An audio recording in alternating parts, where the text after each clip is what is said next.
తన 100 రోజుల పరిపాలనలో వరదలు, ఆడపిల్లల మీద రేపులు, వైఎస్ఆర్సీపీ వాళ్ళని మర్డర్ చేయటం, నరికి చంపటం, వాళ్ళ మీద తప్పుడు కేసులు పెట్టి ప్రజలకు ఇచ్చిన ఏ హామీ నెరవేర్చలేదు. కాబట్టి ప్రజల్లో తనకొస్తున్న చెడ్డ పేరుని డైవర్ట్ చేయడానికి డైవర్షన్ పాలిటిక్స్లో ఈరోజు వెంకటేశ్వర స్వామిని కూడా చంద్రబాబు నాయుడు గారు వదలలేదనేది మనకు స్పష్టంగా కనిపిస్తోంది.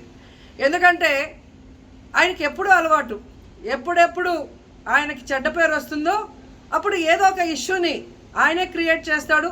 దాన్ని తన వర్గీయులతో పబ్లిసిటీ చేయటం, దాని మీద డిస్కషన్లు చేసి ఎదుటి వాళ్ళ మీద నిందలు వేయటం ఆయనకు అలవాటే. కానీ ఈరోజు మీరు చూస్తే సాక్షాత్తు టీటీడీలో తిరుమల లడ్డూ మీద ఇంత దిగజారుడుతనంగా చంద్రబాబు నాయుడు గారు మాట్లాడతారని ఎవరు ఎక్స్పెక్ట్ చేయలేదు. ఈరోజు ఆయన మాట్లాడాక ప్రతి ఒక్కరు కూడా చీకొట్టడం మనం గమనిస్తూనే ఉన్నాం. ఎందుకంటే సాక్షాత్తు చంద్రబాబు నాయుడు గారి కొడుకే చెప్పాడు టీటీడీలో ముఖ్యమంత్రికి ఎటువంటి సంబంధం ఉండదు అని. అలాంటప్పుడు జగన్మోహన్ రెడ్డి గారు ఏదో దగ్గరుండి తిరుపతి లడ్డూలో యానిమల్ ఫ్యాట్ని మిక్స్ చేయించినట్టుగా ఆయన ఈరోజు ఆరోపించడం ఎంతవరకు సబబని నేను అడుగుతున్నాను.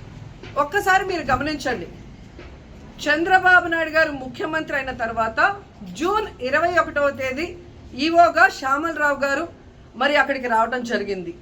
నెయ్యి వాసన చూస్తూ లడ్డూలో స్వచ్ఛమైన నెయ్యిని మేము వినియోగిస్తున్నామని ఆయన చెప్పడం కూడా మీరు అందరూ గమనించుంటారు. జూలై 6వ తేదీ 12వ తేదీ 2 సార్లు ట్యాంకర్లది టెస్ట్ చేయడం జరిగింది. అందులో వెజిటబుల్ ఫ్యాట్ మిక్స్ అయింది కాబట్టి దాన్ని రిజెక్ట్ చేశాము, దాన్ని వాడలేదు అని శ్యామలరావు గారు చెప్పడం మనం అందరం కూడా గమనించాం. అలాంటిది 2 నెలల తర్వాత ఇప్పుడు చంద్రబాబు నాయుడు టీటీడీకి సంబంధించిన దాన్ని టీడీపీ ఆఫీసులో ప్రెస్ మీట్ పెట్టి ఇలా యానిమల్ ఫ్యాట్ కలిసింది అని ఒక నింద వేసినప్పుడు దాన్ని సమర్థిస్తూ మళ్ళీ శ్యామలరావు గారితో ప్రెషర్ పెట్టి ప్రెస్ మీట్ పెట్టించి ఎలా మాట్లాడిచ్చారో మీ అందరూ కూడా గమనించారు.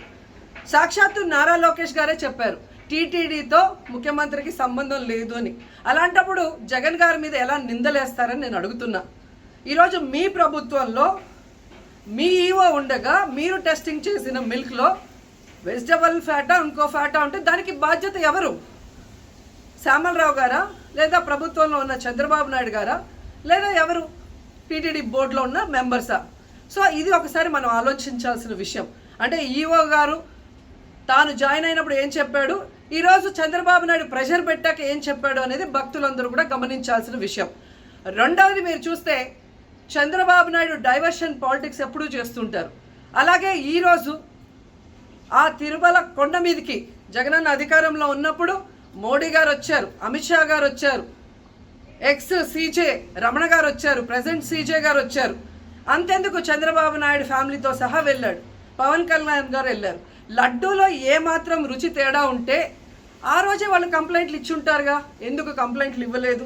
ఇప్పుడు ఆ 5 సంవత్సరాల్లో ఏదో జరిగిందని నింద వేయటానికి ఈరోజు టీటీడీని ఎంచుకొని తిరుమల తిరుపతి దేవస్థాన ప్రతిష్టను దిగజార్చడం ఎంతవరకు కరెక్ట్ అని భక్తులందరూ కూడా ఒకసారి ఆలోచించాల్సిన అవసరం ఉంది. అండ్ మూడవది, ఈరోజు ఎవరైతే బీజేపీ నాయకులు కూడా మాట్లాడుతున్నారో వాళ్ళని నేను అడుగుతున్నా, ఇదే టీటీడీ బోర్డులో మెంబర్లుగా బీజేపీకి సంబంధించిన వాళ్ళు ఉన్నారు. మరి ఆ రోజు తప్పు జరిగితే వీళ్ళందరూ ఎందుకు మోడీ గారికి అమిత్ షాకి ఇన్ఫార్మ్ చేయలేదు, ఎందుకు దీని మీద చర్యలు చేపట్టలేదు అనేది నేను అడుగుతున్నా. అలాగే ఈరోజు తెలుగుదేశం పార్టీ అధికార పార్టీలో ఉన్న వేమిరెడ్డి ప్రశాంతి గారు ఆ 5 సంవత్సరాల కాలంలో ఈ పర్చేసింగ్ కమిటీలో 5 సంవత్సరాలు ఉన్నారు. అలాగే ఇప్పుడు మంత్రిగా ఉన్న పార్థసారథి గారు కూడా పర్చేసింగ్ కమిటీలో ఉన్నారు.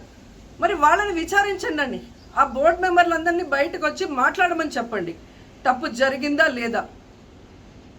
ఈరోజు ఇంతమంది గొప్ప గొప్ప వాళ్ళు తిరుమలకు పోయి లడ్డు తిన్నా జరగని తప్పు వాళ్ళ పర్చేస్ కమిటీలో ఉన్న వాళ్ళు జనసేన పార్టీ తెలుగుదేశం పార్టీలో చేరిన వాళ్ళని మాట్లాడకుండా కేవలం జగన్ గారిని టార్గెట్ చేసి మాట్లాడటం చూస్తే రాజకీయ లబ్ధి కోసం తిరుమల పవిత్రను భ్రష్టు పట్టిస్తూ ఈరోజు చంద్రబాబు నాయుడు చేస్తున్న నీచ నికృష్ట రాజకీయాలు అందరూ కూడా గమనించి ఆ చంద్రబాబు నాయుడికి బుద్ధి చెప్పమని కోరుకుంటున్నా. ఇక ఫైనల్గా తనని ఎవరో నమ్మరు అనుకున్నప్పుడు పవన్ కళ్యాణ్ గారిని ఫ్రేమ్లోకి తీసుకురావడం చూస్తున్నాం. ఇది కూడా మనం అందరూ కూడా గమనించాలి. ఎందుకంటే ప్రాయశ్చిత్త దీక్ష చేస్తున్నానని పవన్ కళ్యాణ్ అంటున్నారు. ప్రాయశ్చిత్త దీక్ష ఎవరు చేస్తారు? తప్పు చేసిన వాళ్ళు చేస్తారు. అంటే చంద్రబాబు నాయుడు తప్పు చేశాడు, ఇది అబద్ధం, ఈ లడ్డూలో కల్తీ జరగలేదు, ఇది నాకెక్కడొచ్చి ఆ పాపం చుట్టుకుంటుందన్న భయంతో పవన్ కళ్యాణ్ ప్రాయశ్చిత్త దీక్ష చేస్తున్నారనేది ఈరోజు మాకు అందరికీ అర్థమవుతున్న విషయం. ఎందుకంటే ఈ రాష్ట్రంలో తిరుమల కొండ మీద 1000 కాళ్ళ మండపాన్ని కొట్టేసింది చంద్రబాబు నాయుడు. దుర్గా గుడిలో క్షుద్ర పూజలు చేయించింది చంద్రబాబు నాయుడు.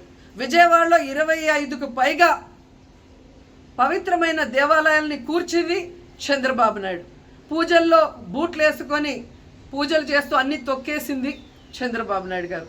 ఇలాంటి చంద్రబాబు నాయుడు కోసం ఎన్ని ప్రాయశ్చిత్త దీక్షలు చేసినా ఆయనైతే దేవుడు క్షమించడు, అలాగే హిందువులు కూడా చంద్రబాబు నాయుడిని క్షమించరు. ఆ పాపం నుంచి తప్పించుకోవడానికి పవన్ కళ్యాణ్ చేస్తున్న ఈ 11 రోజుల ప్రాయశ్చిత్త దీక్ష పవన్ కళ్యాణ్కి మాత్రమే పనికొస్తుంది.